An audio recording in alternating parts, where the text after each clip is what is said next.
ओम साई राम। श्री साई सच्चरित्र का आज हम अध्याय प्रथम आपके सामने प्रस्तुत करने जा रहे हैं। वंदना। गेहूं पीसने वाला एक अद्भुत संत। गेहूं पीसने की कथा तथा उसका तात्पर्य। पुरातन पद्धति के अनुसार श्री हेमांत पंत श्री साई सच्चरित्र का आरंभ वंदना द्वारा करते हैं। प्रथम श्री गणेश को साष्टांग नमन करते हैं, जो कार्य को निर्विघ्न समाप्त कर उसको यशस्वी बनाते हैं और कहते हैं कि श्री साई ही गणपति हैं।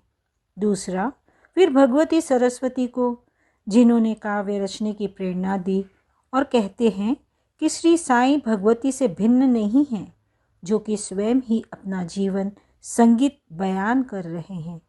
तीसरा, फिर ब्रह्मा, विष्णु और महेश, जो क्रमशः उत्पत्ति, स्थिति और संहार करता है, और कहते हैं कि श्री साई और वे अभिन्न हैं। वे स्वयं ही गुरु बनकर भवसागर से पार उतार देंगे। चौथा, फिर अपने कुल देवता श्री नारायण आदिनाथ की वंदना करते हैं, जो कि कोंकण में प्रकट हुए। कोंकण वह भूमि है जिसे श्री परशुराम जी ने समुद्र से निकालकर स्थापित किया था। तत्पश्चात वे अपने कुल के आदि पुरुषों को नमन करते हैं। पांचवा, फिर श्री भारद्वाज मुनि को, जिनके गोत्र में उनका जन्म हुआ।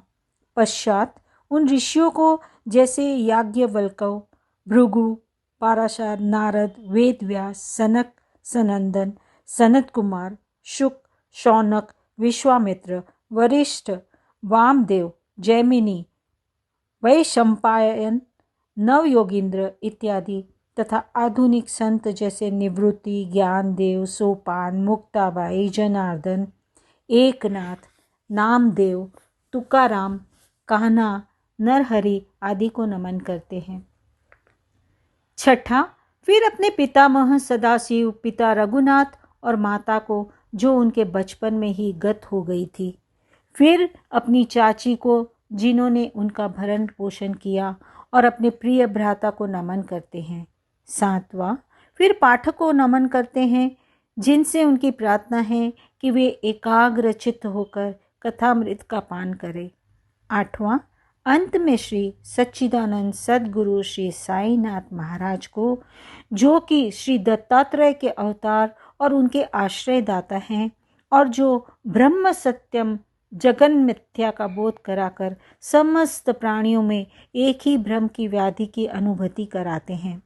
सर्व श्री पारासार, व्यास और सांडिल्य आदि के समान भक्ति के प्रकारों का संक्षिप्त में वर्णन कर अब ग्रंथकार महोदय निम्नलिखित कथा प्रारंभ करते हैं। गेहूं पीसने की कथा।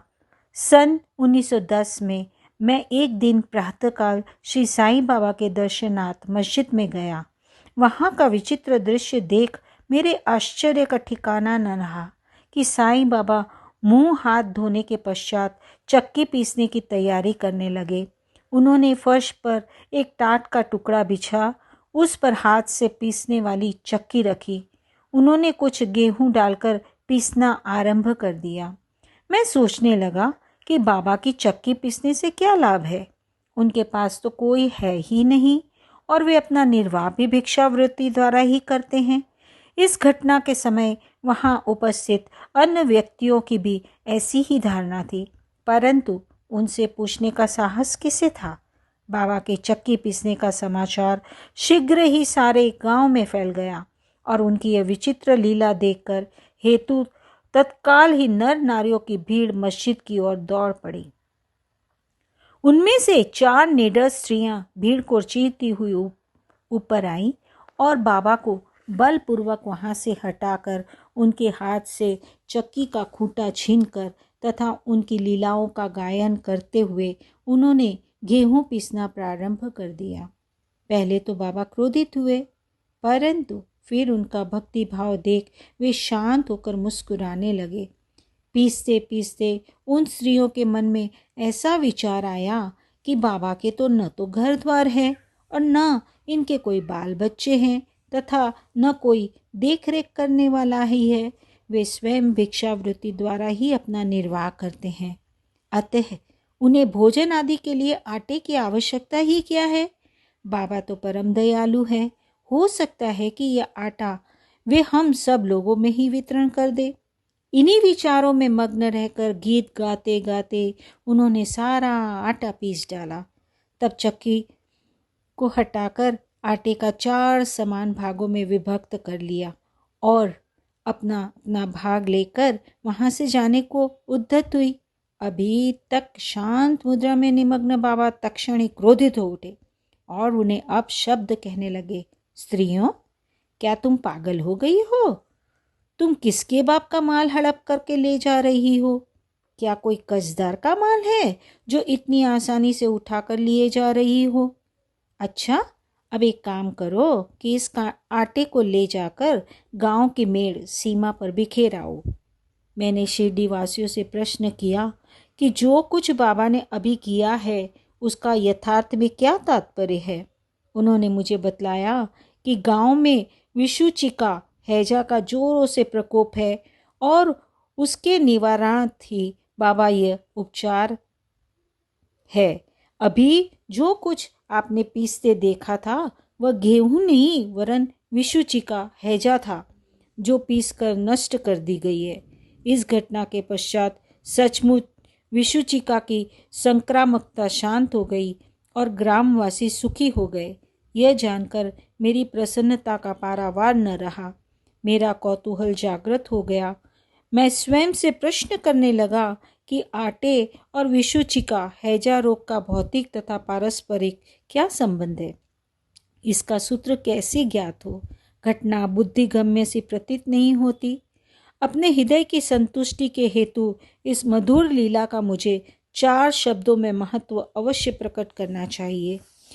लीला पर चिंतन करते हुए मेरा हृदय प्रफुल्लित हो उठा और इस प्रकार बाबा का जीवन चरित्र लिखने के लिए मुझे प्रेरणा मिली। यह तो सब लोगों को विदित ही है कि यह कार्य बाबा की कृपा और शुभ आशीर्वाद से सफलतापूर्वक संपन्न हो गया। आटा पीसने का तात्पर्य। शिरडी वासियों ने इस आटा पीसने की घटना का जो अर्थ लगाया वो तो प्रायः ठीक ही है, परंतु उसके अतिरिक्त मेरे विचार से कोई अन्य अर्थ भी है। बाबा शिरडी में 60 वर्षों तक रहे और इस दीर्घ काल में उन्होंने आटा पीसने का कार्य प्रायः प्रतिदिन ही किया। पीसने का अभिप्राय गेहूं से नहीं वरन अपने भक्तों के पापों, दुर्भाग्यों, मानसिक तथा शारीरिक तापों से था। उनकी चक्की के 2 पार्टों में ऊपर का पार्ट भक्ति तथा नीचे का कर्म था। चक्की की मुठिया जिसे पकड़ वे पीसते थे वह ज्ञान। बाबा का दृढ़ विश्वास था कि जब तक मनुष्य के हृदय में प्रवृत्तियां, आसक्ति, घृणा तथा अहंकार नष्ट नहीं हो जाते, जिनका नष्ट होना अत्यंत दुष्कर है, तब तक ज्ञान तथा आत्मानुभूति संभव नहीं है। यह घटना कबीरदास जी के इसके तदनुरूप घटना की स्मृति दिलाती है। कबीरदास जी एक स्त्री को अनाज पीसते देखकर अपने गुरु निपट निरंजन से कहने लगे कि मैं इसलिए रुदन कर रहा हूँ कि जिस प्रकार अनाज चक्की में पीसा जाता है उसी प्रकार मैं भी भवसागर रूपी चक्की में पीसे जाने की यातना का अनुभव कर रहा हूँ। उनके गुरु ने उत्तर दिया कि घबराओ नहीं, चक्की के केंद्र में जो ज्ञान रूपी दंड है उसी को दृढ़ता से पकड़ लो।